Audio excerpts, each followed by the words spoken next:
Numbers. A year after Israel's departure from Egypt, the Lord spoke to Moses in the tabernacle in the wilderness of Sinai.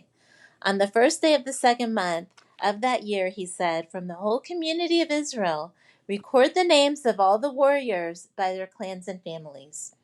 List all the men, 20 years old or older, who are able to go to war. You and Aaron must register the troops, and you will be assisted by one family leader from each tribe. These are the tribes and names of the leaders who will assist you. Tribe Reuben, leader Elizur, son of Shedur. Tribe Simeon, leader Shelumiel, son of Zereshaddai. Tribe Judah, leader Nashon, son of Aminadab. Tribe Issachar, leader Nathaniel, son of Zuar. Tribe Zebulun, leader Eliab, son of Helon. Tribe Ephraim, son of Joseph, leader Elishama, son of Amihud. Manasseh, son of Joseph, leader Gamaliel, son of Pedashur. Tribe Benjamin, leader Abidan, son of Gideoni. Tribe Dan, leader Ahiezer, son of Ammishaddai. Tribe Asher, leader Pagiel, son of Okran. Tribe Gad, leader Eliasaph, son of Duel. Tribe Naphtali, leader Ahira, son of Enan.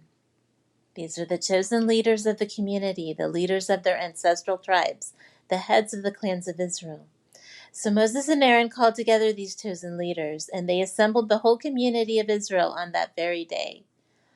All the people were registered according to their ancestry by their clans and families. The men of Israel who were 20 years old or older were listed one by one, just as the Lord had commanded Moses. So Moses recorded their names in the wilderness of Sinai. This is the number of men 20 years old or older who were able to go to war, as their names were listed in the records of their clans and families. Reuben, Jacob's oldest son, 46,500. Simeon, 59,300. Gad, 45,650. Judah, 74,600. Issachar, 54,400. Zebulun, 57,400. Ephraim, son of Joseph, 40,500. Manasseh, son of Joseph, 32,200. Benjamin, 35,400. Dan, 62,700. Asher, 41,500. Naphtali, 53,400. These were the men registered by Moses and Aaron and the 12 leaders of Israel, all listed according to their ancestral descent. They were registered by families, all the men of Israel who were 20 years old or older and able to go to war. The total number was 603,550. But this total did not include the Levites. For the Lord had said to Moses, "Do not include the tribe of Levi in the registration. Do not count them with the rest of the Israelites. Put the Levites in charge of the tabernacle of the covenant, along with all its furnishings and equipment. They must carry the tabernacle and all its furnishings as you travel, and they must take care of it and camp around it. Whenever it's time for the tabernacle to move, the Levites will take it down, and when it's time to stop, they will set it up again. But any unauthorized person who goes too near the tabernacle must be put to death. Each tribe of Israel will camp in a designated area with its own family banner. But the Levites will camp around the tabernacle of the covenant to protect the community of Israel from the Lord's anger. The Levites are responsible to stand guard around the tabernacle." So the Israelites did everything just as the Lord had commanded Moses. Then the Lord gave these instructions to Moses and Aaron. When the Israelites set up camp, each tribe will be assigned its own area. The tribal divisions will camp beneath their family banners on all four sides of the tabernacle, but at some distance from it. The divisions of Judah, Issachar, and Zebulun are to camp toward the sunrise on the east side of the tabernacle beneath their family banners. These are the names of the tribes, their leaders, and the numbers of their registered troops. Judah, tribe Judah, leader Nashon, son of Aminadab, number 74,600. Tribe Issachar, leader Eliab, son Nathaniel, son of Zuar, 54,400. Tribe Zebulun, leader Eliab, son of Helon, 57,400. So the total of all troops on Judah's side of the camp is 186,400. These three tribes are to lead the way whenever the Israelites travel to a new campsite. The divisions of Reuben, Simeon, and Gad are to camp on the south side of the tabernacle beneath their family banners. These are the names of the tribes, their leaders, and the numbers of their registered troops. Reuben, leader, Eluzur, son of Shedir, 46,500. Tribe Simeon, leader, Shelumiel, son of Zereshaddai, number 59,300. Tribe Gad, leader, Eliasaph, son of Duel, 45,650. So the total of all the troops on Reuben's side of the camp is 151,450. These three tribes will be second in line whenever the Israelites travel. Then the tabernacle, carried by the Levites, will be set out from the middle of the camp. All the tribes are to travel in the same order that they camp, each in position under the appropriate family banner. The divisions of Ephraim, Manasseh, and Benjamin are to camp on the west side of the tabernacle, beneath their family banners. These are the names of the tribes, their leaders, and the numbers of their registered troops. Tribe Ephraim, leader, Elishama, son of Ammihud, 40,500. Tribe Manasseh, leader, Gamaliel, son of Pedasur, number 32,200. Tribe Benjamin, leader, Abidan, son of Gideoni, number 35,400. So the total of all the troops on Ephraim's side of the camp is 108,100. These three tribes will be third in line whenever the Israelites travel. The divisions of Dan, Asher, and Naphtali are to camp on the north side of the tabernacle beneath their family banners. These are the names of the tribes, their leaders, and the numbers of their registered troops. Tribe Dan, leader, Ahiezer, son of Ammishaddai, number 62,700. Tribe Asher, leader, Pagiel, son of Okran, number 41,500. Tribe Naphtali, leader, Ahira, son of Enan, number 53,400. So the total of all the troops on Dan's side of the camp is 157,600. These three tribes will be last, marching under their banners whenever the Israelites travel. In summary, the troops of Israel listed by their families totaled 603,550. But as the Lord had commanded, the Levites were not included in this registration. So the people of Israel did everything as the Lord had commanded Moses. Each clan and family set up camp and marched under their banners exactly as the Lord had instructed them. This is the family line of Aaron and Moses as it was recorded when the Lord spoke to Moses on Mount Sinai. The names of Aaron's sons were Nadab the oldest, Abihu, Eleazar, and Ithamar. The sons of Aaron were anointed and ordained to minister as priests, but Nadab and Abihu died in the Lord's presence in the wilderness of Sinai when they burned before the Lord the wrong kind of fire, different than he had commanded. Since they had no sons, this left only Eleazar and Ithamar to serve as priests with their father Aaron. Then the Lord said to Moses, "Call forward the tribe of Levi and present them to Aaron the priest to serve as his assistants. They will serve Aaron and the whole community, performing their sacred duties in and around the tabernacle. They will also maintain all the furnishings of the sacred tent, serving in the tabernacle on behalf of all the Israelites. Assign the Levites to Aaron and his sons. They've been given from among all the people of Israel to serve as their assistants. Appoint Aaron and his sons to carry out the duties of the priesthood, but any unauthorized person who goes too near the sanctuary must be put to death."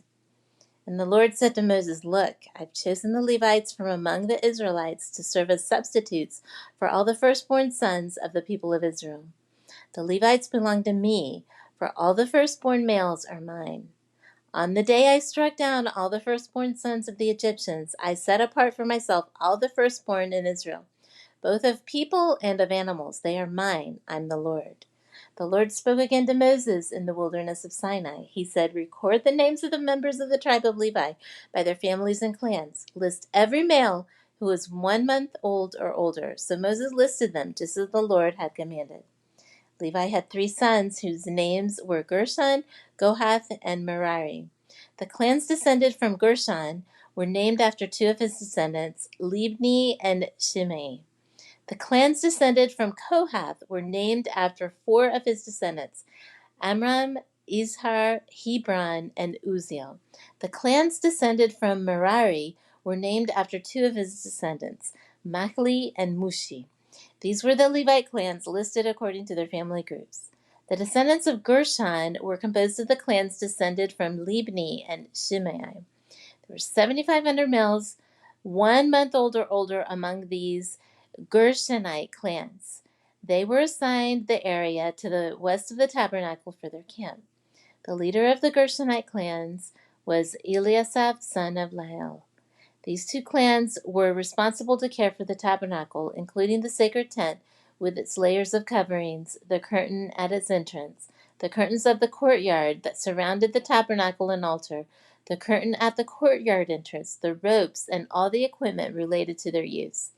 The descendants of Kohath were composed of the clans descended from Amram, Izhar, Hebron, and Uziel. There were 8,600 males, 1 month old or older among those Kohathite clans. They were responsible for the care of the sanctuary, and they were assigned the area south of the tabernacle for their camp. The leader of the Kohath clans was Elizaphan, son of Uziel. These 4 clans were responsible for the care of the ark, the table, the lampstand, the altars, the various articles used in the sanctuary, the inner curtain, and all the equipment related to their use. Eleazar, son of Aaron the priest, was the chief administrator over all the Levites, with special responsibility for the oversight of the sanctuary. The descendants of Merari were composed of the clans descended from Machli and Mushi. There were 6,200 males, 1 month old or older among the Merarite clans. They were assigned the area north of the tabernacle for their camp. The leader of the Merarite clans was Zuriel, son of Abihail. These 2 clans were responsible for the care of the frames supporting the tabernacle, the crossbars, the pillars, the bases, and all the equipment related to their use. They were also responsible for the posts of the courtyard and all their bases, pegs, and ropes.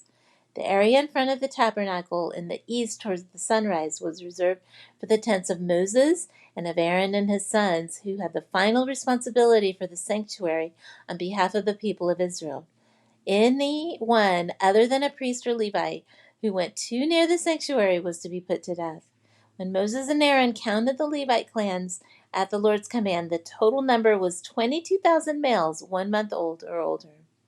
Then the Lord said to Moses, "Now count all the firstborn sons in Israel who are 1 month old or older, and make a list of their names. The Levites must be reserved for me as substitutes for the firstborn sons of Israel. I'm the Lord.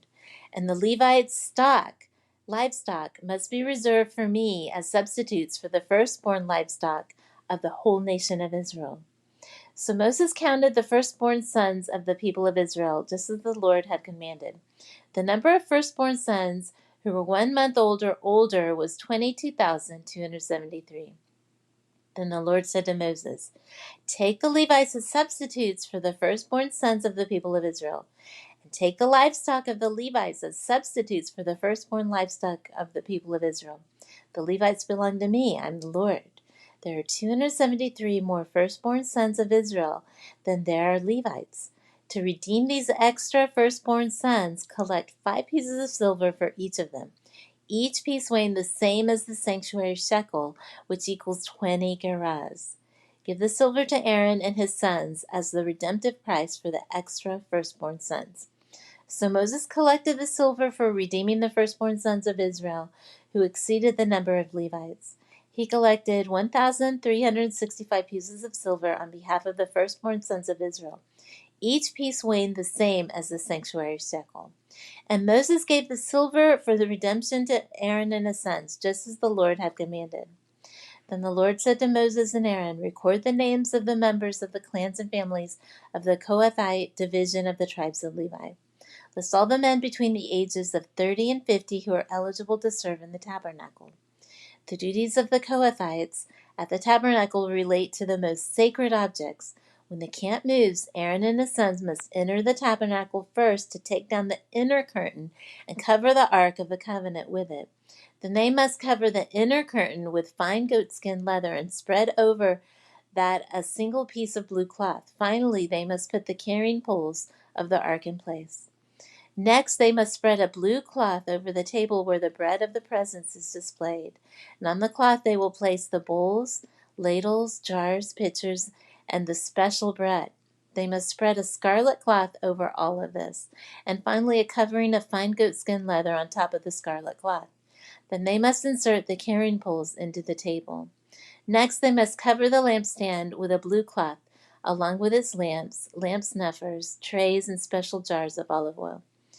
Then they must cover the lampstand and its accessories with fine goatskin leather and place the bundle on a carrying frame. Next, they must spread a blue cloth over the gold incense altar and cover this cloth with fine goatskin leather. They must attach the carrying poles to the altar. They must take all the remaining furnishings of the sanctuary and wrap them in blue cloth, cover them with fine goatskin leather, and place them on the carrying frame. They must remove the ashes from the altar for sacrifices and cover the altar with a purple cloth. All the altar utensils, the fire pans, meat forks, shovels, basins, and all the containers must be placed on the cloth, and a covering of fine goatskin leather must be spread over them. Finally, they must put the carrying poles in place. The camp will be ready to move when Aaron and his sons have finished covering the sanctuary and all the sacred articles. The Kohathites will come and carry these things to the next destination, but they must not touch the sacred objects or they will die. So these are the things from the tabernacle that the Kohathites must carry. Eleazar, son of Aaron the priest, will be responsible for the oil of the lampstand, the fragrant incense, the daily grain offering, and the anointing oil. In fact, Eleazar will be responsible for the entire tabernacle and everything in it, including the sanctuary and its furnishings. Then the Lord said to Moses and Aaron, "Do not let the Kohathite clans be destroyed from among the Levites. This is what you must do so they will live and not die. When they approach the most sacred objects, Aaron and his sons must always go in with them and assign a specific duty or load to each person. The Kohathites must never enter the sanctuary to look at the sacred objects for even a moment, or they will die." And the Lord said to Moses, "Record the names of the members of the clans and families of the Gershonite division of the tribe of Levi. List all the men between the ages of 30 and 50 who are eligible to serve in the tabernacle." These Gershonite clans will be responsible for general service and carrying loads.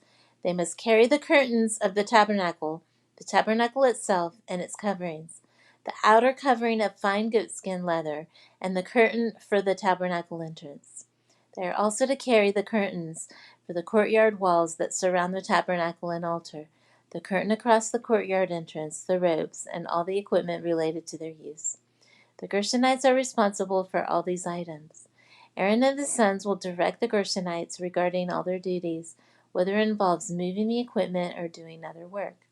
They must assign the Gershonites responsibility for the loads they are to carry. So these are the duties assigned to the Gershonite clans at the tabernacle. They will be directly responsible to Ithamar, son of Aaron the priest. Now record the names of the members of the clans and families of the Merarite division of the tribe of Levi. List all the men between the ages of 30 and 50 who are eligible to serve in the tabernacle. Their only duty at the tabernacle will be to carry loads. They will carry the frames of the tabernacle, the crossbars, the posts, and the bases. Also the posts for the courtyard walls with their bases, pegs, and ropes, and all the accessories and everything else related to their use. Assign the various loads to each man by name. So these are the duties of the Merarite clans at the tabernacle. They are directly responsible to Ithamar, son of Aaron the priest. So Moses, Aaron, and the other leaders of the community listed the members of the Kohathite division by their clans and families. The list included all the men between 30 and 50 years of age who were eligible for service in the tabernacle, and the total number came to 2,750. So this was the total of all those from the Kohathite clans who were eligible to serve at the tabernacle. Moses and Aaron listed them just as the Lord had commanded through Moses. The Gershonite division was also listed by its clans and families. The list included all the men between 30 and 50 years of age who were eligible for service in the tabernacle, and the total number came to 2,630. So this was the total of all those from the Gershonite clans who were eligible to serve at the tabernacle. Moses and Aaron listed them just as the Lord had commanded. The Merarite division was also listed by its clans and families. The list included all the men between 30 and 50 years of age who were eligible for service in the tabernacle. And the total number came to 3,200. So this was the total of all those from the Merarite clans who were eligible for service.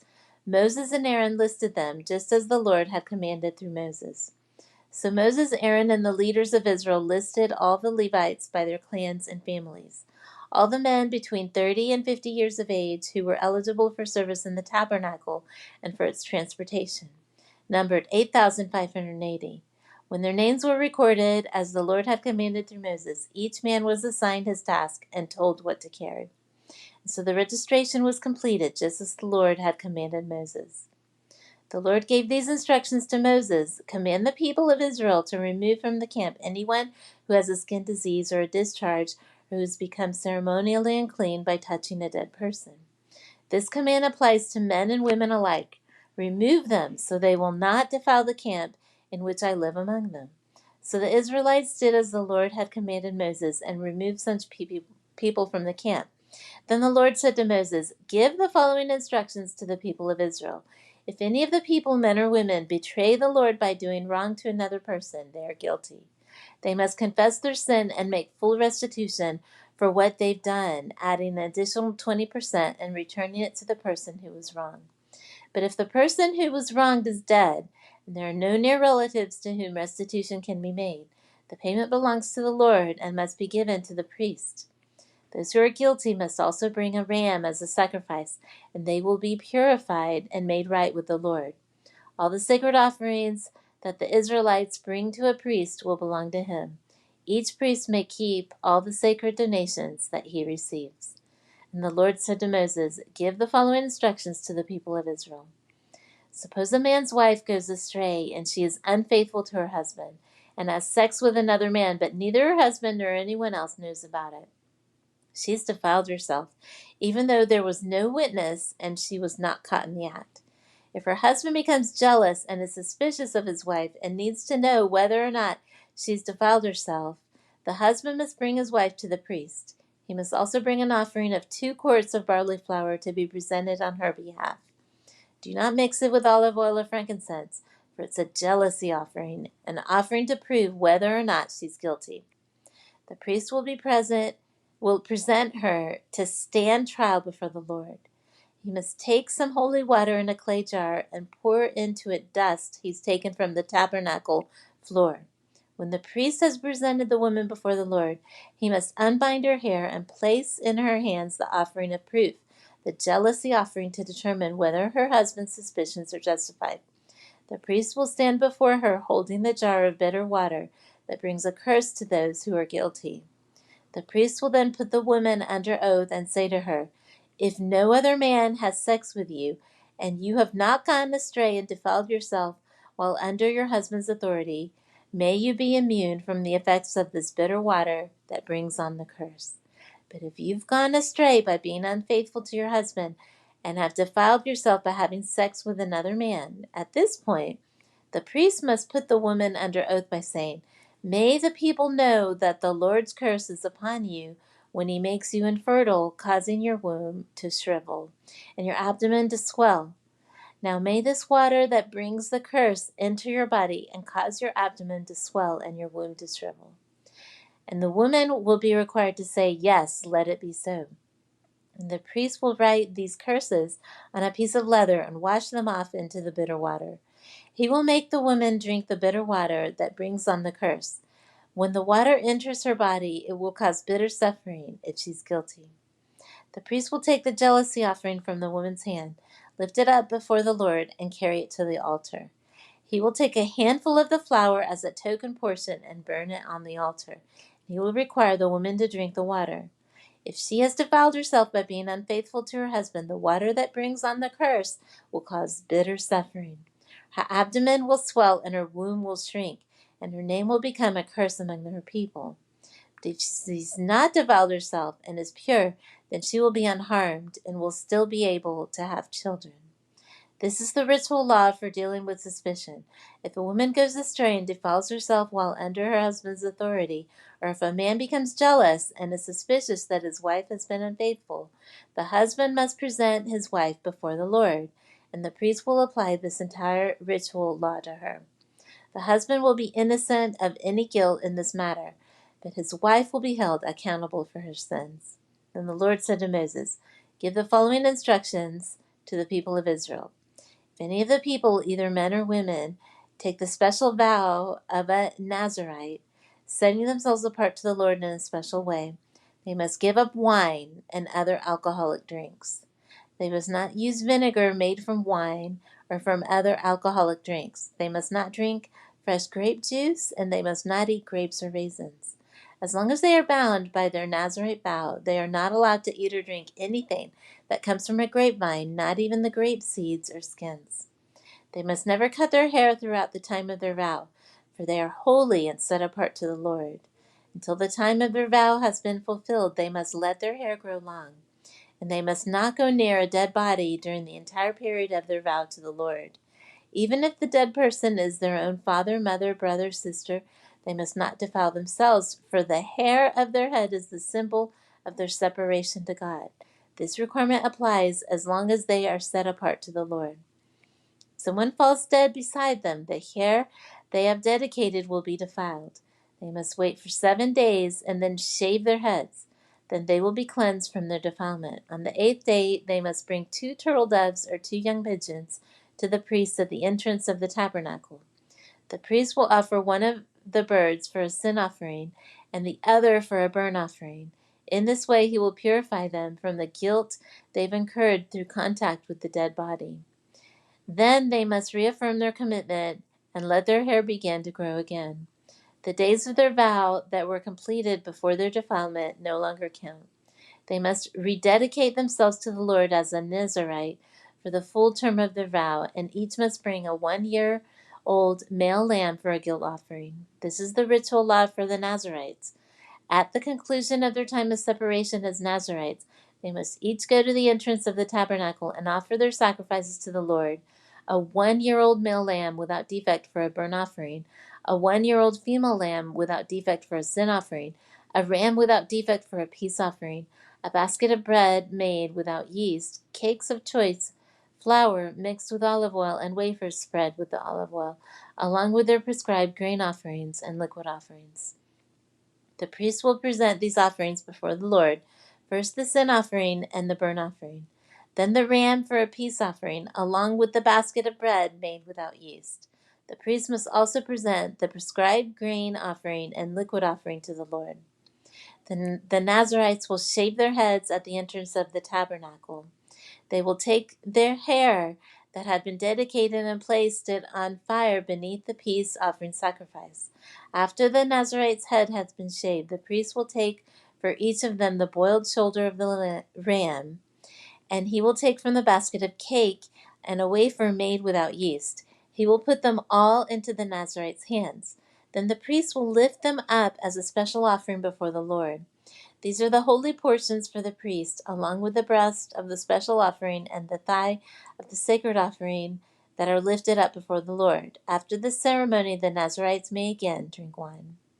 This is the ritual law of the Nazirites who vow to bring these offerings to the Lord. They may also bring additional offerings if they can afford it. And they must be careful to do whatever they vowed when they set themselves apart as Nazirites.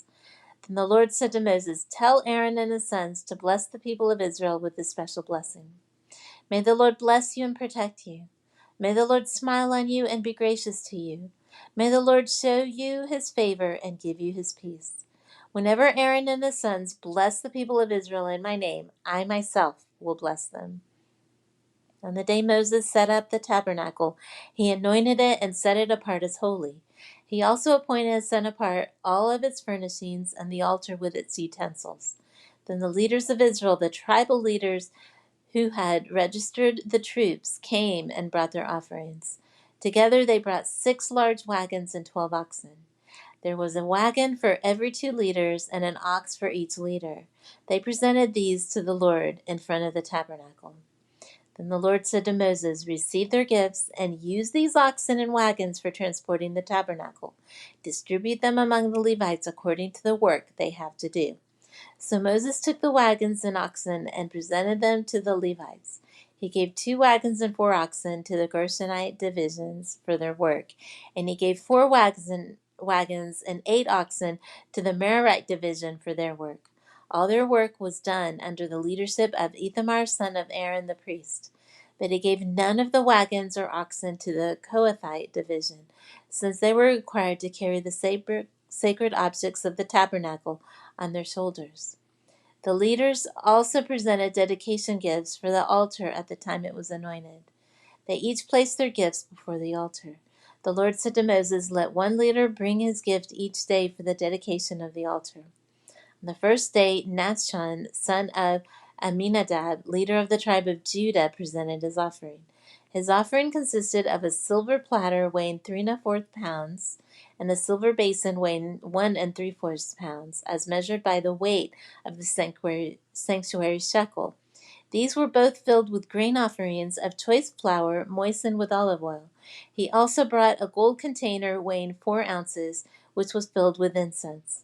He brought a young bull, a ram, and a 1-year-old male lamb for a burnt offering, and a male goat for a sin offering. For a peace offering, he brought 2 bulls, 5 rams, 5 male goats, and 5 1-year-old male lambs. This was the offering brought by Nachshon, son of Amminadab. On the second day, Nathaniel, son of Zuar, leader of the tribe of Issachar, presented his offering. His offering consisted of a silver platter weighing 3¼ pounds and a silver basin weighing 1¾ pounds, as measured by the weight of the sanctuary shekel. These were both filled with grain offerings of choice flour moistened with olive oil. He also brought a gold container weighing 4 ounces, which was filled with incense. He brought a young bull ram and a 1-year-old male lamb for a burnt offering, and a male goat for a sin offering. For a peace offering, he brought 2 bulls, 5 rams, 5 male goats, and 5 1-year-old male lambs. This was the offering brought by Nathaniel, son of Zuar. On the third day, Eliab, son of Helon, leader of the tribe of Zebulun, presented his offering. His offering consisted of a silver platter weighing 3¼ pounds and a silver basin weighing 1¾ pounds, as measured by the weight of the sanctuary shekel. These were both filled with grain offerings of choice flour moistened with olive oil. He also brought a gold container weighing 4 ounces, which was filled with incense. He brought a young bull, a ram, and a 1-year-old male lamb for a burnt offering, and a male goat for a sin offering. For a peace offering, he brought 2 bulls, 5 rams, 5 male goats, and 5 1-year-old male lambs. This was the offering brought by Eliab, son of Helon. On the fourth day, Elizur, son of Shedeur, leader of the tribe of Reuben, presented his offering. His offering consisted of a silver platter weighing 3¼ pounds and a silver basin weighing 1¾ pounds, as measured by the weight of the sanctuary shekel. These were both filled with grain offerings of choice flour moistened with olive oil. He also brought a gold container weighing 4 ounces, which was filled with incense. He brought a young bull, a ram, and a 1-year-old male lamb for a burnt offering, and a male goat for a sin offering. For a peace offering, he brought 2 bulls, 5 rams, 5 male goats, and 5 1-year-old male lambs. This was the offering brought by Elizur, son of Shedeur. On the fifth day, Shelumiel, son of Zurishaddai, leader of the tribe of Simeon, presented his offering. His offering consisted of a silver platter weighing 3¼ pounds and a silver basin weighing 1¾ pounds, as measured by the weight of the sanctuary shekel. These were both filled with grain offerings of choice flour moistened with olive oil. He also brought a gold container weighing 4 ounces, which was filled with incense. He brought a young bull, a ram, and a 1-year-old male lamb for a burnt offering, and a male goat for a sin offering. For a peace offering, he brought 2 bulls, 5 rams, 5 male goats, and 5 one-year-old male lambs. This was the offering brought by Shelumiel, son of Zurishaddai. On the 6th day, Eliasaph, son of Duel, leader of the tribe of Gad, presented his offering. His offering consisted of a silver platter weighing 3¼ pounds and a silver basin weighing 1¾ pounds, as measured by the weight of the sanctuary shekel. These were both filled with grain offerings of choice flour moistened with olive oil. He also brought a gold container weighing 4 ounces, which was filled with incense. He brought a young bull, a ram, and a 1-year-old male lamb for a burnt offering, and a male goat for a sin offering. For a peace offering, he brought 2 bulls, 5 rams, 5 male goats, and 5 one-year-old male lambs. This was the offering brought by Eliasaph, son of Duel. On the 7th day, Elishama, son of Ammihud, leader of the tribe of Ephraim, presented his offering. His offering consisted of a silver platter weighing 3¼ pounds and a silver basin weighing 1¾ pounds, as measured by the weight of the sanctuary shekel. These were both filled with grain offerings of choice flour moistened with olive oil. He also brought a gold container weighing 4 ounces, which was filled with incense. He brought a young bull, a ram, and a 1-year-old male lamb for a burnt offering, and a male goat for a sin offering. For a peace offering, he brought 2 bulls, 5 rams, 5 male goats, and 5 one-year-old male lambs. This was the offering by Elishama, son of Ammihud. On the 8th day, Gamaliel, son of Pedahsur, leader of the tribe of Manasseh, presented his offering. His offering consisted of a silver platter weighing 3¼ pounds and a silver basin weighing 1¾ pounds, as measured by the weight of the sanctuary shekel. These were both filled with grain offerings of choice flour moistened with olive oil.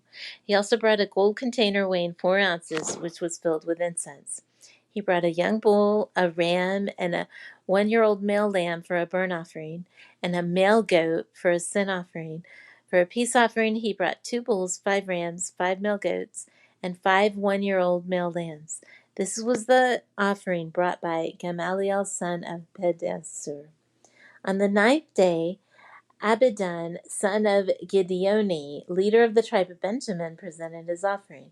His offering consisted of a silver platter weighing 3¼ pounds and a silver basin weighing 1¾ pounds, as measured by the weight of the sanctuary shekel.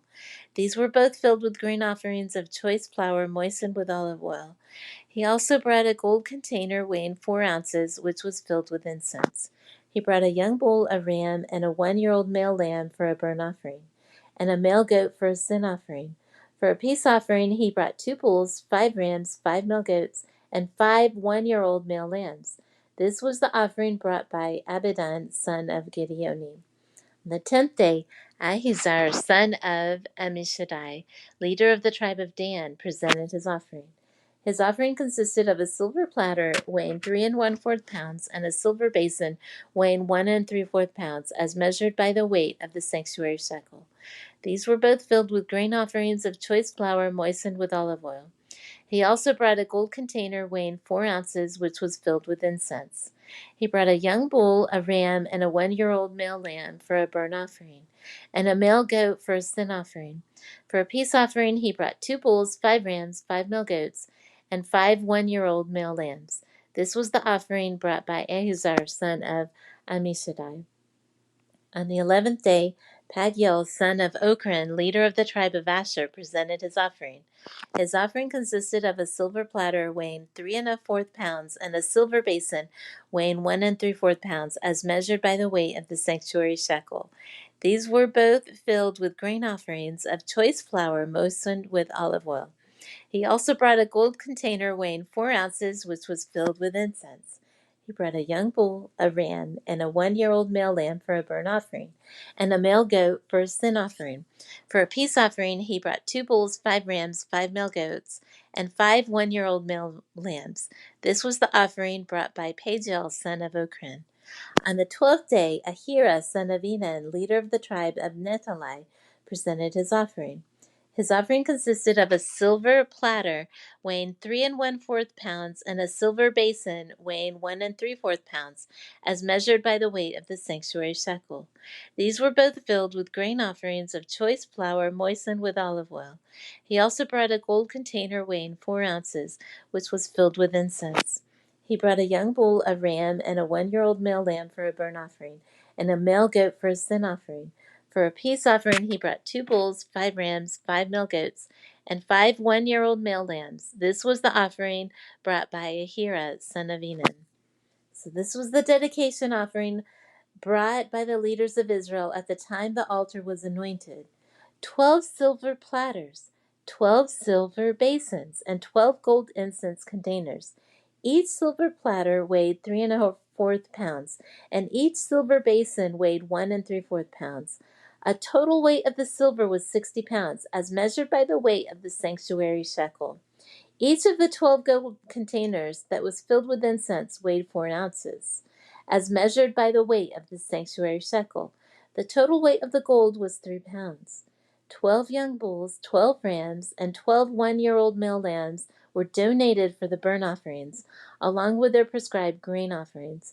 12 male goats were brought for the sin offerings. 24 bulls, 60 rams, 60 male goats, and 60 1-year-old male lambs were donated for the peace offerings.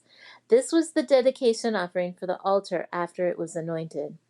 Whenever Moses went into the tabernacle to speak with the Lord, he heard the voice speaking to him from between the 2 cherubim above the ark's cover, the place of atonement that rests on the ark of the covenant. The Lord spoke to him from there. The Lord said to Moses, "Give Aaron the following instructions. When you set up the 7 lamps in the lampstand, place them so their light shines forward in front of the lampstand." So Aaron did this. He set up the 7 lamps so they reflected their light forward, just as the Lord had commanded Moses. The entire lampstand, from its base to its decorative blossoms, was made of beaten gold. It was built according to the exact design the Lord had shown Moses. Then the Lord said to Moses, "Now set the Levites apart from the rest of the people of Israel and make them ceremonially clean. Do this by sprinkling them with the water of purification and have them shave their entire body and wash their clothing. Then they will be ceremonially clean. Have them bring a young bull and a grain offering of choice flour moistened with olive oil, along with a second young bull for a sin offering. Then assemble the whole community of Israel and present the Levites at the entrance of the tabernacle. When you present the Levites before the Lord, the people of Israel must lay their hands on them. Raising his hands, Aaron must then present the Levites to the Lord as a special offering from the people of Israel, thus dedicating them to the Lord's service. Next, the Levites will lay their hands on the heads of the young bulls. Present one as a sin offering and the other as a burnt offering to the Lord to purify the Levites and make them right with the Lord. Then have the Levites stand in front of Aaron and his sons and raise your hands and present them as a special offering to the Lord. In this way, you will set the Levites apart from the rest of the people of Israel. And the Levites will belong to me. After this, they may go into the tabernacle to do their work, because you purified them and presented them as a special offering. Of all the people of Israel, the Levites are reserved for me. I've claimed them for myself in place of all the firstborn sons of the Israelites. I've taken the Levites as their substitute. For all the firstborn males among the people of Israel are mine, both of people and of animals. I set them apart for myself on the day I struck down all the firstborn sons of all the Egyptians. Yes, I've claimed the Levites in place of all the firstborn sons of Israel. And of all the Israelites, I've assigned the Levites to Aaron and his sons. They will serve in the tabernacle on behalf of the Israelites and make sacrifices to purify the people, so no plague will strike them when they approach the sanctuary. So Moses, Aaron, and the whole community of Israel dedicated the Levites, carefully following all the Lord's instructions to Moses. The Levites purified themselves from sin and washed their clothes, and Aaron lifted them up and presented them to the Lord as a special offering. He then offered a sacrifice to purify them and make them right with the Lord. After that, the Levites went into the tabernacle to perform their duties, assisting Aaron and his sons. So they carried out all the commands that the Lord gave Moses concerning the Levites. The Lord also instructed Moses, "This is the rule the Levites must follow. They must begin serving in the tabernacle at the age of 25, and they must retire at the age of 50. After retirement, they may assist their fellow Levites by serving as guards at the tabernacle, but they may not officiate in the service. This is how you must assign duties to the Levites." A year after Israel's departure from Egypt, the Lord spoke to Moses in the wilderness of Sinai. In the first month of that year, he said, "Tell the Israelites to celebrate the Passover at the prescribed time, at twilight of the 14th day of the first month. Be sure to follow all my decrees and regulations concerning this celebration." So Moses told the people to celebrate the Passover in the wilderness of Sinai as twilight fell on the 14th day of the month. And they celebrated the festival there just as the Lord had commanded Moses. But some of the men had been ceremonially defiled by touching a dead body, so they could not celebrate the Passover that day. They came to Moses and Aaron that day and said, "We've become ceremonially unclean by touching a dead body. But why should we be prevented from presenting the Lord's offerings at the proper time with the rest of Israel?" Moses answered, "Wait here until I have received instructions for you from the Lord." This was the Lord's reply to Moses. "Give the following instructions to the people of Israel.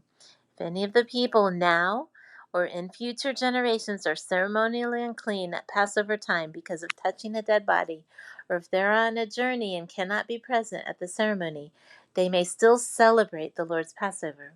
They must offer the Passover sacrifice 1 month later at twilight on the 14th day of the second month.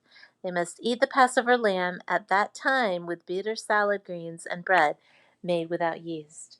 They must not leave any of the lamb until the next morning, and they must not break any of its bones. They must follow all the normal regulations concerning the Passover. But those who neglect to celebrate the Passover at the regular time, even though they are ceremonially clean and not away on a trip, will be cut off from the community of Israel. If they fail to present the Lord's offerings at the proper time, they will suffer the consequences of their guilt. And if foreigners living among you want to celebrate the Passover to the Lord, they must follow the same decrees and regulations. The same laws apply both to native-born Israelites and to the foreigners living among you. On the day the tabernacle was set up, the cloud covered it. But from evening until morning, the cloud over the tabernacle looked like a pillar of fire. This was the regular pattern. At night, the cloud that covered the tabernacle had the appearance of fire. Whenever the cloud lifted from over the sacred tent, the people of Israel would break camp and follow it.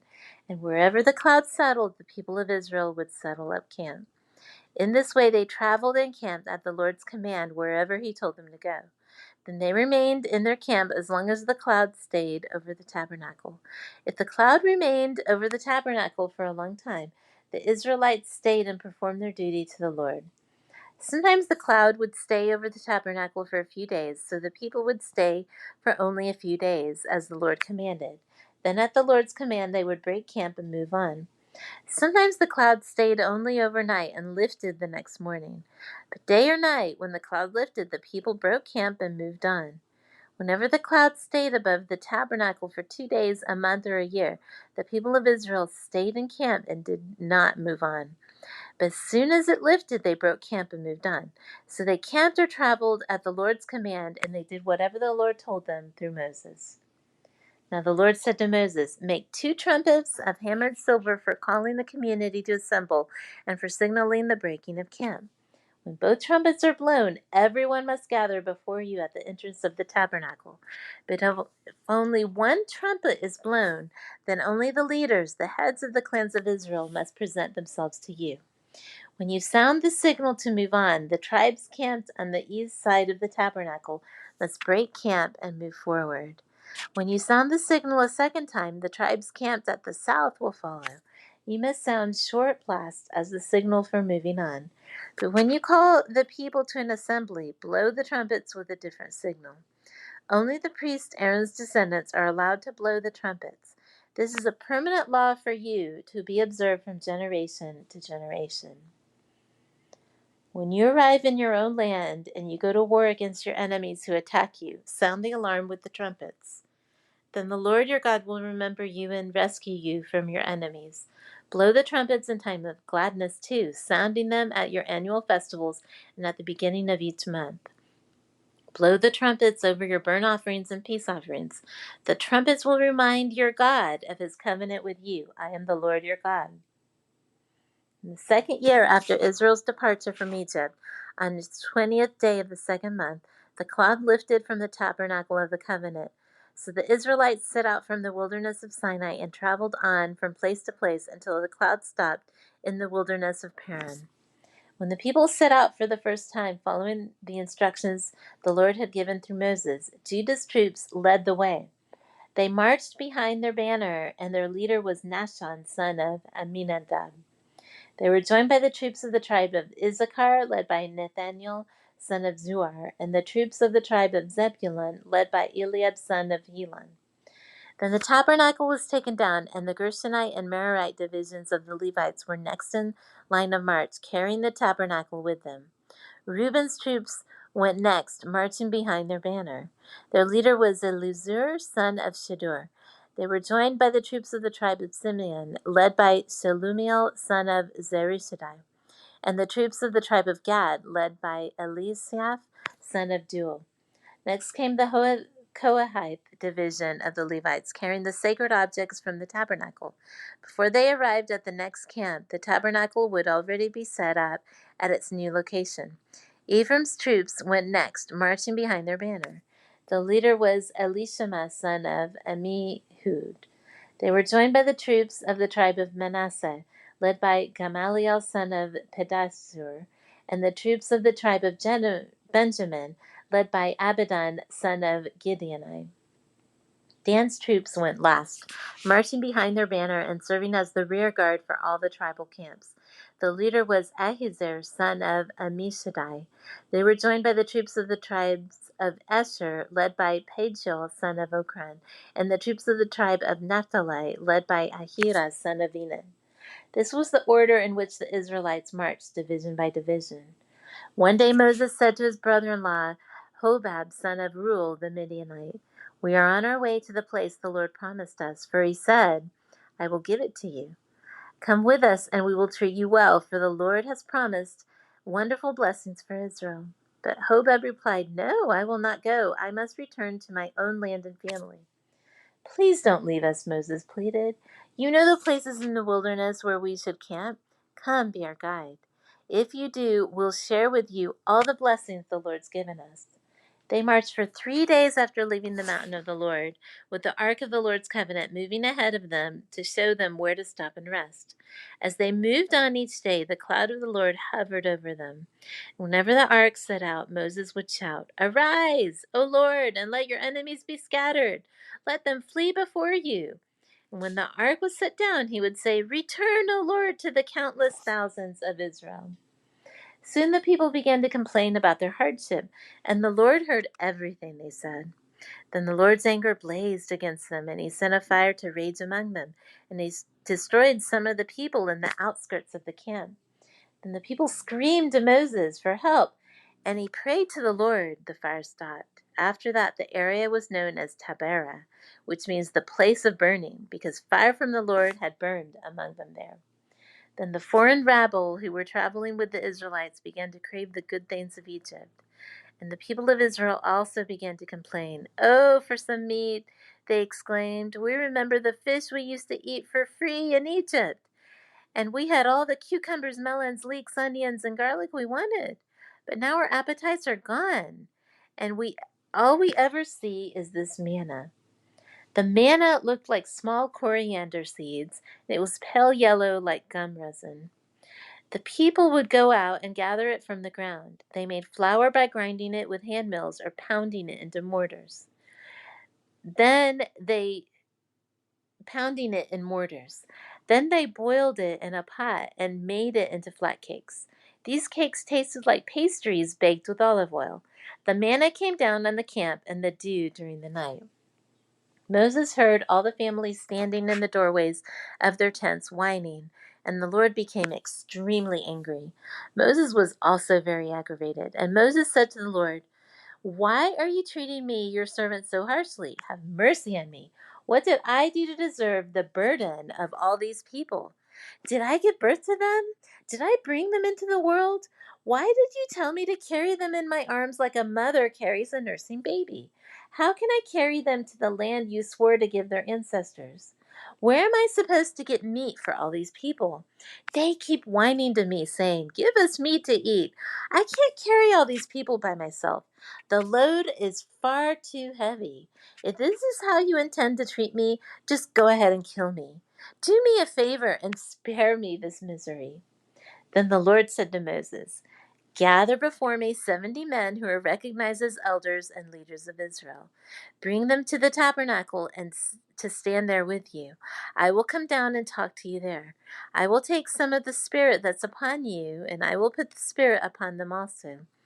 They will bear the burden of the people along with you, so you will not have to carry it alone.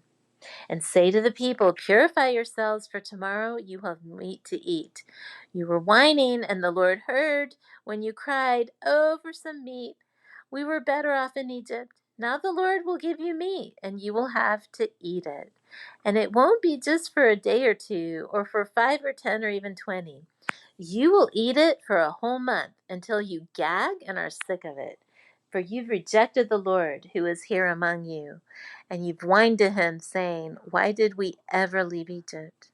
But Moses responded to the Lord, "There are 600,000 foot soldiers here with me, and yet you say, 'I will give them meat for a whole month?' Even if we butchered all our flocks and herds, would that satisfy them? Even if we caught all the fish in the sea, would that be enough?" Then the Lord said to Moses, "Has my arm lost its power? Now you will see whether or not my word comes true." So Moses went out and reported the Lord's words to the people. He gathered the 70 elders and stationed them around the tabernacle. And the Lord came down in the cloud and spoke to Moses. Then he gave the 70 elders the same spirit that was upon Moses. And when the spirit rested upon them, they prophesied. But this never happened again. 2 men, Eldad and Medad, had stayed behind in the camp. They were listed among the elders, but they had not gone out to the tabernacle. Yet the Spirit rested upon them as well, so they prophesied there in the camp. A young man ran and reported to Moses, "Eldad and Medad are prophesying in the camp." Joshua, son of Nun, who had been Moses' assistant since his youth, protested, "Moses, my master, make them stop." But Moses replied, "Are you jealous for my sake? I wish that all the Lord's people were prophets, and that the Lord would put his spirit upon them all." Then Moses returned to the camp with the elders of Israel. Now the Lord sent a wind that brought quail from the sea and let them fall all around the camp. For miles in every direction there were quail flying about 3 feet above the ground. So the people went out and caught quail all that day and throughout the night, and all the next day too. No one gathered less than 50 bushels. They spread the quail all around the camp to dry. But while they were gorging themselves on the meat, while it was still in their mouths, the anger of the Lord blazed against the people, and he struck them with a severe plague. So the place was called Kibroth Hattaavah, which means graves of gluttony, because there they buried the people who had craved meat from Egypt. From Kibroth Hattaavah, the Israelites traveled to Hazeroth, where they stayed for some time. While they were at Hazeroth, Miriam and Aaron criticized Moses because he had married a Cushite woman. They said, "Has the Lord spoken only through Moses? Hasn't he spoken through us too?" But the Lord heard them. Now Moses was very humble, more humble than any other person on earth. So immediately the Lord called to Moses, Aaron, and Miriam and said, "Get out to the tabernacle, all 3 of you." So the 3 of them went to the tabernacle. Then the Lord descended in the pillar of cloud and stood at the entrance of the tabernacle. "Aaron and Miriam," he called, and they stepped forward. And the Lord said to them, "Now listen to what I say. If there were prophets among you, I, the Lord, would reveal myself in visions. I would speak to them in dreams, but not with my servant Moses. Of all my house, he is the one I trust. I speak to him face to face, clearly and not in riddles. He sees the Lord as he is. So why were you not afraid to criticize my servant Moses?" The Lord was very angry with them, and he departed. As the cloud moved from above the tabernacle, there stood Miriam, her skin as white as snow from leprosy. When Aaron saw what had happened to her, he cried out to Moses, "Oh, my master, please don't punish us for this sin we have so foolishly committed. Don't let her be like a stillborn baby, already decayed at birth." So Moses cried out to the Lord, "Oh God, I beg you, please heal her." But the Lord said to Moses, "If her father had done nothing more than spit in her face, wouldn't she be defiled for 7 days? So keep her outside the camp for 7 days, and after that she may be accepted back." So Miriam was kept outside the camp for 7 days, and the people waited until she was brought back before they traveled again. Then they left Hazeroth and camped in the wilderness of Paran. The Lord now said to Moses, "Send out men to explore the land of Canaan, the land I'm giving to the Israelites. Send one leader from each of the 12 ancestral tribes." So Moses did as the Lord commanded him. He sent out 12 men, all tribal leaders of Israel, from their camp in the wilderness of Paran. These were the tribes and the names of their leaders. Tribe Reuben, leader, Shemua son of Zakur. Tribe Simeon, leader, Shaphat son of Hori. Tribe Judah, leader, Caleb son of Jephunneh.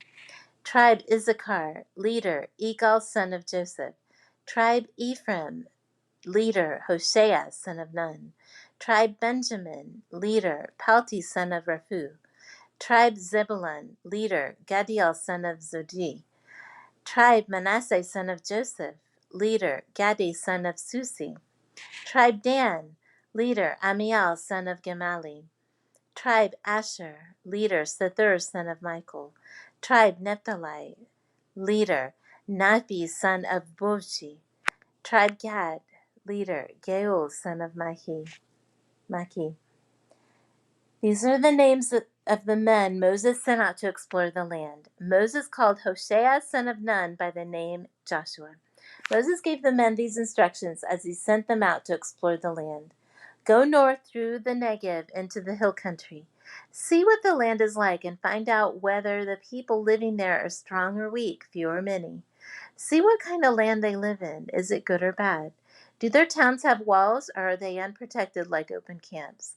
Is the soil fertile or poor? Are there many trees? Do your best to bring back samples of the crops you see. It happened to be the season for harvesting the first ripe grapes. So they went up and explored the land from the wilderness of Zin as far as Rahab near Lebo Hamath. Going north, they passed through the Negev and arrived at Hebron, where Ahiman, Sheshai, and Talmai, all descendants of Anak, lived.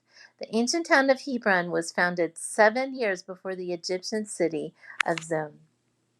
When they came to the valley of Eshcol, they cut down a branch with a single cluster of grapes, so large that it took 2 of them to carry on a pole between them.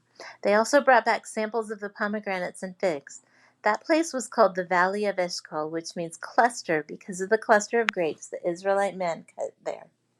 After exploring the land for 40 days, the men returned to Moses, Aaron, and the whole community of Israel at Kadesh in the wilderness of Paran. They reported to the whole community what they had seen and showed them fruit they'd taken from the land. This was the report to Moses. We entered the land you sent us to explore, and it's indeed a bountiful country, a land flowing with milk and honey. Here's the kind of fruit it produces. But the people living there are powerful, and their towns are large and fortified. We even saw giants there, the descendants of Anak. The Amalekites live in the Negev, and the Hittites, Jebusites, and Amorites live in the hill country. The Canaanites live along the coast of the Mediterranean Sea and along the Jordan Valley. But Caleb tried to quiet the people as they stood before Moses. "Let's go at once to take the land," he said. "We can certainly conquer it." But the other men who had explored the land with him disagreed. "We can't go up against them. They're stronger than we are." So they spread this bad report about the land among the Israelites. "The land we traveled through and explored will devour anyone who goes to live there. All the people we saw were huge. We even saw giants there, the descendants of Anak. Next to them, we felt like grasshoppers." And that's what they thought too. Then the whole community began weeping aloud, and they cried all night. Their voices rose in a great chorus of protest against Moses and Aaron. If only we had died in Egypt, or even here in the wilderness, they complained. Why is the Lord taking us to this country only to have us die in battle? Our wives and our little ones will be carried off as plunder. Wouldn't it be better for us to return to Egypt? Then they plotted among themselves, let's choose a new leader and go back to Egypt. Then Moses and Aaron fell face down on the ground before the whole community of Israel. Two of the men who had explored the land, Joshua son of Nun and Caleb son of Jephunneh, tore their clothing. They said to all the people of Israel, the land we traveled through and explored is a wonderful land. And if the Lord is pleased with us, he will bring us safely into that land and give it to us. It's a rich land flowing with milk and honey. Do not rebel against the Lord, and don't be afraid of the people of the land. They're only helpless prey to us. They have no protection, but the Lord is with us. Don't be afraid of them. But the whole community began to talk about stoning Joshua and Caleb. Then the glorious presence of the Lord appeared to all the Israelites at the tabernacle. And the Lord said to Moses, how long will these people treat me with contempt? Will they never believe me even after all the miraculous signs I've done among them? I will disown them and destroy them with a plague. Then I will make you into a nation greater and mightier than they are. But Moses objected. What will the Egyptians think when they hear about it? He asked the Lord. They know full well the power you displayed in rescuing your people from Egypt. Now, if you destroy them, the Egyptians will send a report to the inhabitants of this land, who have already heard that you live among your people. They know, Lord, that you've appeared to your people face to face, and that your pillar of cloud hovers over them. They know that you go before them in the pillar of cloud by day and the pillar of fire by night. Now, if you slaughter all these people with a single blow, the nations that have heard of your fame will say, the Lord was not able to bring them into the land he swore to give them, so he killed them in the wilderness. Please, Lord, prove that your power is as great as you've claimed. For you said the Lord is slow to anger and filled with unfailing love, forgiving every kind of sin and rebellion, but he does not excuse the guilty. He lays the sins of the parents upon their children, and the entire family is affected, even children in the third and fourth generations. In keeping with your magnificent, unfailing love, please pardon the sins of this people, just as you have forgiven them ever since they left Egypt. Then the Lord said, I will pardon them as you've requested. But as surely as I live, and as surely as the earth is filled with the Lord's glory, not one of these people will ever enter that land. They've all seen my glorious presence and the miraculous signs I performed both in Egypt and in the wilderness, but again and again they've tested me by refusing to listen to my voice. They will never even see the land I swore to give their ancestors. None of those who have treated me with contempt will ever see it. But my servant Caleb has a different attitude than the others have. He's remained loyal to me, so I will bring him into the land he explored. His descendants will possess their full share of that land. Now turn around and don't go on towards the land where the Amalekites and Canaanites live. Tomorrow you must set out for the wilderness in the direction of the Red Sea. Then the Lord said to Moses and Aaron, how long must I put up with this wicked community and its complaints about me? Yes, I've heard the complaints the Israelites are making against me. Now tell them this. As surely as I live, declares the Lord, I will do to you the very things I heard you say. You will all drop dead in this wilderness, because you complained against me, every one of you who's 20 years old or older and was included in the registration will die. You will not enter and occupy the land I swore to you. The only exceptions will be Caleb son of Jephunneh and Joshua son of Nun. You said your children will be carried off as plunder. Well, I will bring them safely into the land, and they will enjoy what you have despised. But as for you, you will drop dead in the wilderness, and your children will be like shepherds wandering in the wilderness for 40 years. In this way, they will pay for your faithfulness until the last of you lies dead in the wilderness. Because your men explored the land for 40 days, you must wander in the wilderness for 40 years, a year for each day, suffering the consequences of your sins. Then you will discover it's like to have me for an enemy. I, the Lord, have spoken. I will certainly do these things to every member of the community who's conspired against me. They will be destroyed here in this wilderness, and here they will die. The 10 men Moses had sent to explore the land, the ones who incited rebellion against the Lord with their bad report, were struck dead with a plague before the Lord. Of the 12 who had explored the land, only Joshua and Caleb remained alive. When Moses reported the Lord's words to all the Israelites, the people were filled with grief. Then they got up early the next morning and went to the top of the range of the hills. Let's go, they said. We realize that we've sinned, but now we're ready to enter the land the Lord has promised us. But Moses said, why are you now disobeying the Lord's orders to return to the wilderness? It won't work. Do not go up into the land now. You will only be crushed by your enemies because the Lord is not with you. When you face the Amalekites and Canaanites in battle, you will be slaughtered. The Lord will abandon you because you have abandoned the Lord. The people defiantly pushed ahead towards the hill country, even though neither Moses nor the Ark of the Lord's covenant left the camp. Then the Amalekites and the Canaanites who lived in those hills came down and attacked them and chased them back as far as Hormah. Then the Lord told Moses, give the following instructions to the people of Israel. When you finally settle in the land I'm giving you, you will offer special gifts as a pleasing aroma to the Lord. These gifts may take the form of a burnt offering, a sacrifice to fulfill a vow, a voluntary offering, or an offering at any of your annual festivals. And they may be taken from your herds of cattle or your flocks of sheep and goats. When you present these offerings, you must also give the Lord a grain offering of 2 quarts of choice flour mixed with 1 quart of olive oil. For each lamb offered as a burnt offering or a special sacrifice, you must also present 1 quart of wine as a liquid offering. If the sacrifice is a lamb, give a grain offering of 4 quarts of choice flour mixed with 1/3 of a gallon of olive oil, and give 1/3 of a gallon of wine as a liquid offering. This will be a pleasing aroma to the Lord.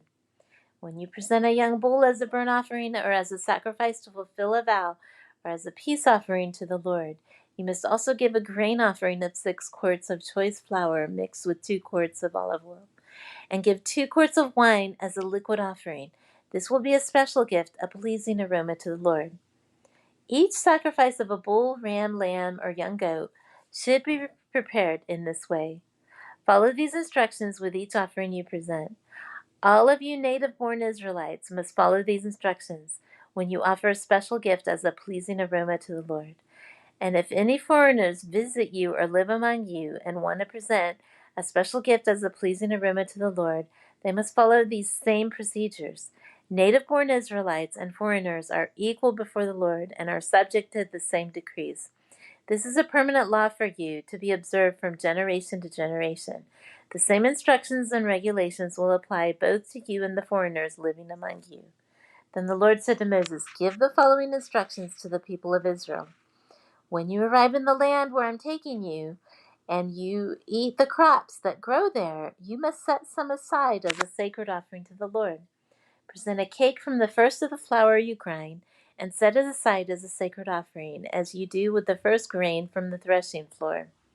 Throughout the generations to come, you are to present a sacred offering to the Lord, each year from the first of your ground floor. Suppose you unintentionally fail to carry out all these commandments that the Lord has given you through Moses, and suppose your descendants in the future fail to do everything the Lord has commanded through Moses. If the mistake was made unintentionally and the community was unaware of it, the whole community must present a young bull for a burnt offering as a pleasing aroma to the Lord. It must be offered along with its prescribed grain offering and liquid offering, and with 1 male goat for a sin offering. With it the priest will purify the whole community of Israel, making them right with the Lord, and they will be forgiven. For it was an unintentional sin, and they've corrected it with their offerings to the Lord, the special gift and the sin offering. The whole community of Israel will be forgiven, including the foreigners living among you, for all the people were involved in the sin. If one individual commits an unintentional sin, the guilty person must bring a 1-year-old female goat for a sin offering.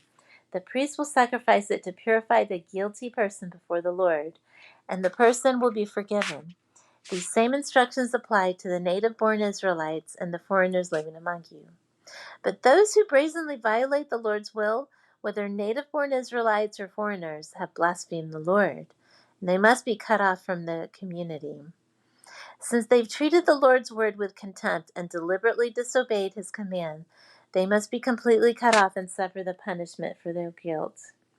One day, while the people of Israel were in the wilderness, they discovered a man gathering wood on the Sabbath day.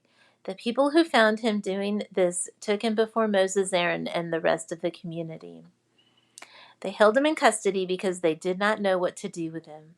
Then the Lord said to Moses, "The man must be put to death. The whole community must stone him outside the camp." So the whole community took the man outside the camp and stoned him to death, just as the Lord had commanded Moses.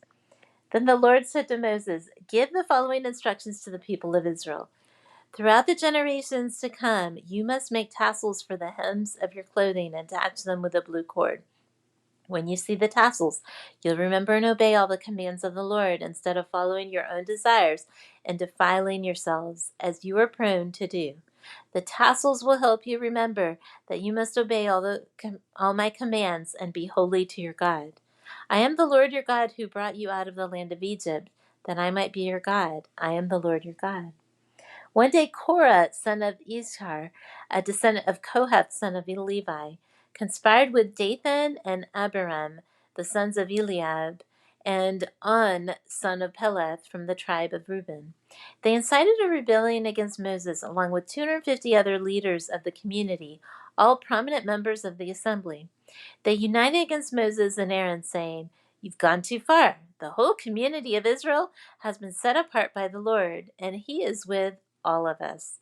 What right do you have to act as though you're greater than the rest of the Lord's people?" When Moses heard what they were saying, he fell face down on the ground. Then he said to Korah and his followers, "Tomorrow morning the Lord will show us who belongs to him and who's holy. The Lord will allow only those whom he selects to enter his own presence. Korah, you and all your followers must prepare your incense burners. Light fires in them tomorrow and burn incense before the Lord. Then we will see whom the Lord chooses as his holy one. You Levites are the ones who have gone too far." Then Moses spoke again to Korah. "Now listen, you Levites. Does it seem insignificant to you that the God of Israel has chosen you from among all the community of Israel to be near him, so you can serve in the Lord's tabernacle and stand before the people to minister to them? Korah, he's already given the special ministry to you and your fellow Levites. Are you now demanding the priesthood as well? The Lord is the one you and your followers are really revolting against. For who is Aaron that you are complaining about him?" Then Moses summoned Dathan and Abiram, the sons of Eliab, but they replied, "We refuse to come before you. Isn't it enough that you brought us out of Egypt, a land flowing with milk and honey, to kill us here in this wilderness, and that you now treat us like your subjects? What's more, you haven't brought us into another land flowing with milk and honey. You haven't given us a new homeland with fields and vineyards. Are you trying to fool these men? We will not come." Then Moses became very angry and said to the Lord, "Do not accept their grain offerings. I've not taken so much as a donkey from them, and I've never hurt a single one of them." And Moses said to Korah, "You and all your followers must come here tomorrow and present yourselves before the Lord. Aaron will also be here. You and each of your 250 followers must prepare an incense burner and put incense in it, so you can all present them before the Lord. Aaron will also bring his incense burner." So each of these men prepared an incense burner, lit the fire, and placed incense on it. Then they all stood at the entrance of the tabernacle with Moses and Aaron. Meanwhile, Korah had stirred up the entire community against Moses and Aaron, and they all gathered at the tabernacle entrance. Then the glorious presence of the Lord appeared to the whole community. And the Lord said to Moses and Aaron, "Get away from all these people so that I may instantly destroy them." But Moses and Aaron fell face down on the ground. "Oh God," they pleaded, "you are the God who gives breath to all creatures. Must you be angry with all the people when only one man sins?" And the Lord said to Moses, "Then tell all the people to get away from the tents of Korah, Dathan, and Abiram." So Moses got up and rushed over to the tents of Dathan and Abiram, followed by the elders of Israel. Quick, he told the people, get away from the tents of these wicked men, and don't touch anything that belongs to them. If you do, you will be destroyed for their sins. So all the people stood back from the tents of Korah, Dathan, and Abiram. Then Dathan and Abiram came out and stood at the entrances of their tents, together with their wives and children and little ones. And Moses said, this is how you will know that the Lord has sent me to do all these things that I've done, for I've not done them on my own. These men die a natural death, or if nothing unusual happens, then the Lord has not sent me. But if the Lord does something entirely new, and the ground opens its mouth and swallows them and all their belongings, and they go down alive in the grave, then you will know that these men have shown contempt for the Lord. He had hardly finished speaking the words when the ground suddenly split open beneath them. The earth opened its mouth and swallowed the men along with their households and all their followers who were standing with them, and everything they owned. So they went down alive into the grave along with their belongings. The earth closed over them, and they all vanished from among the people of Israel. All the people around them fled when they heard their screams. The earth will swallow us too, they cried. Then fire blazed forth from the Lord and burned up the 250 men who were offering incense. And the Lord said to Moses, tell Eleazar, son of Aaron the priest, to pull all the incense burners from the fire, for they're holy. Also tell him to scatter the burning coals. Take the incense burners of these men who have sinned at the cost of their lives, and hammer the metal into a thin sheet to overlay the altar.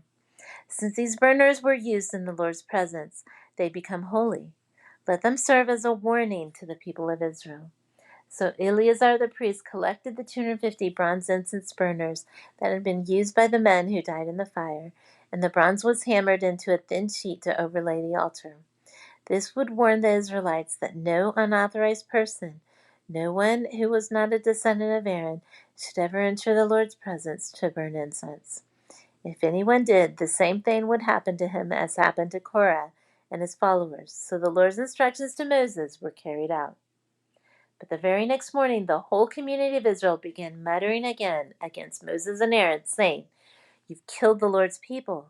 As the community gathered to protest against Moses and Aaron, they turned towards the tabernacle and saw that the cloud had covered it, and the glorious presence of the Lord appeared. Moses and Aaron came and stood in front of the tabernacle.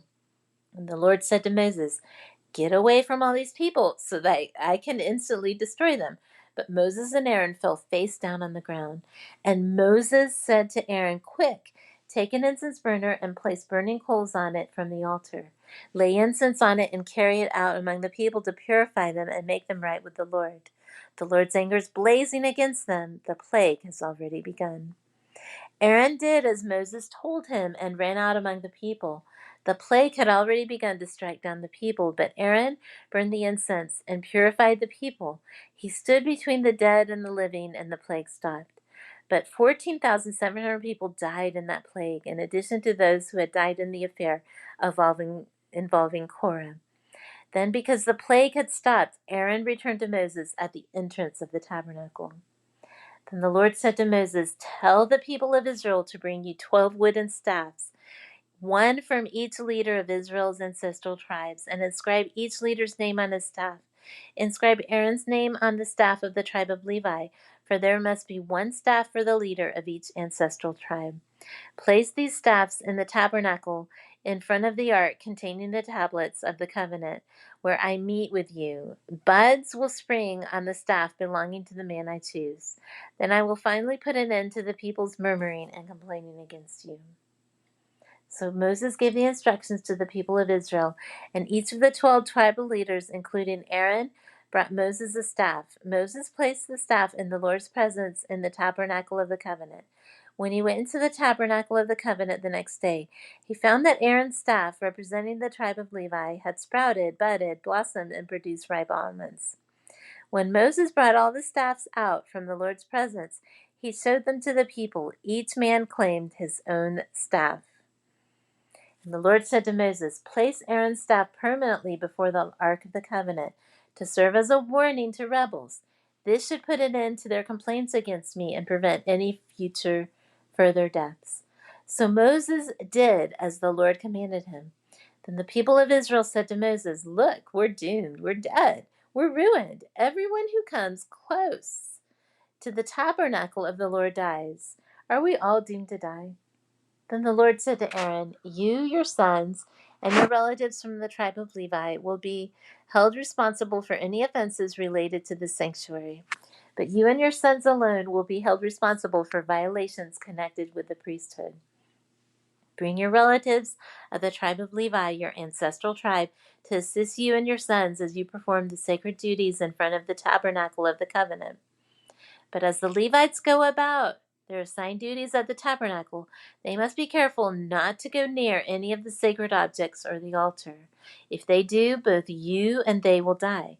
The Levites must join you in fulfilling their responsibilities for the care and maintenance of the tabernacle, but no unauthorized person may assist you. You yourselves must perform the sacred duties inside the sanctuary and at the altar. If you follow these instructions, the Lord's anger will never again blaze against the people of Israel. I myself have chosen your fellow Levites from among the Israelites to be your special assistants. They are a gift to you, dedicated to the Lord for service in the tabernacle. But you and your sons, the priest, must personally handle all the priestly rituals associated with the altar and with everything behind the inner curtain.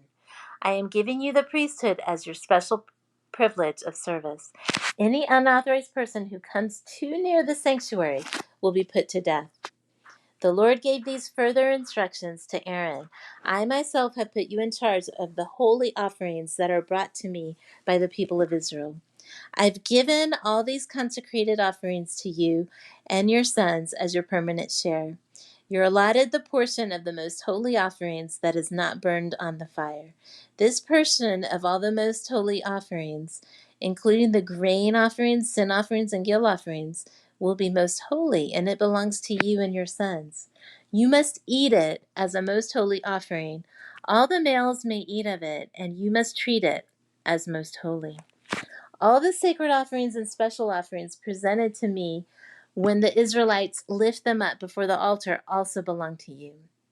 I've given them to you and to your sons and daughters as your permanent share. Any member of your family who's ceremonially clean may eat of these offerings. I also give you the harvest gifts brought by the people as offerings to the Lord, the best of the olive oil, new wine, and grain. All the first crops of their land that the people present to the Lord belong to you. Any member of your family who's ceremonially clean may eat this food. Everything in Israel that's specially set apart for the Lord also belongs to you. The firstborn of every mother, whether human or animal, that's offered to the Lord will be yours. But you must always redeem your firstborn sons and the firstborn of the ceremonially unclean animals. Redeem them when they are 1 month old. The redemption price is 5 pieces of silver, as measured by the weight of the sanctuary shekel, which equals 20 gerahs. However, you may not redeem the firstborn of cattle, sheep, or goats. They are holy and have been set apart for the Lord. Sprinkle their blood on the altar and burn their fat as a special gift, a pleasing aroma to the Lord. The meat of these animals will be yours, just like the breast and right thigh that are presented by lifting them up as a special offering before the Lord, before the altar. Yes, I'm giving you all of these holy offerings that the people of Israel bring to the Lord. They're for you and your sons and daughters to be eaten as your permanent share. This is an eternal and unbreakable covenant between the Lord and you, and it also applies to your descendants. And the Lord said to Aaron, "Your priests will receive no allotment of land or share of property among the people of Israel. I'm your share and your allotment. As for the tribe of Levi, your relatives, I will compensate them for their service in the tabernacle. Instead of an allotment of land, I will give them the tithes from the entire land of Israel. From now on, no Israelite except priests or Levites may approach the tabernacle. If they come too near, they will be judged guilty and will die. Only the Levites may serve at the tabernacle, and they will be held responsible for any offenses against it. This is a permanent law for you to be observed from generation to generation. The Levites will receive no allotment of land among the Israelites, because I've given them the Israelites' tithes, which have been presented as sacred offerings to the Lord. This will be the Levites' share. That is why I said they would receive no allotment of land among the Israelites. The Lord also told Moses, "Give these instructions to the Levites. When you receive from the people of Israel the tithes I've assigned as your allotment, give a tenth of the tithes you receive, a tithe of the tithe, to the Lord as a sacred offering. The Lord will consider this offering to be your harvest offering, as though it were the first grain from your own threshing floor or wine from your own winepress. You must present 1/10 of the tithe received from the Israelites as a sacred offering to the Lord. This is the Lord's sacred portion, and you must present it to Aaron the priest. Be sure to give to the Lord the best portions of the gifts given to you. Also, give these instructions to the Levites. When you present the best part as your offering, it will be considered as though it came from your own threshing floor or winepress. You Levites and your families may eat this food anywhere you wish, for it's your compensation for serving in the tabernacle. You will not be considered guilty for accepting the Lord's tithes if you give the best portion to the priest. But be careful not to treat the holy gifts of the people of Israel as though they were common. If you do, you will die."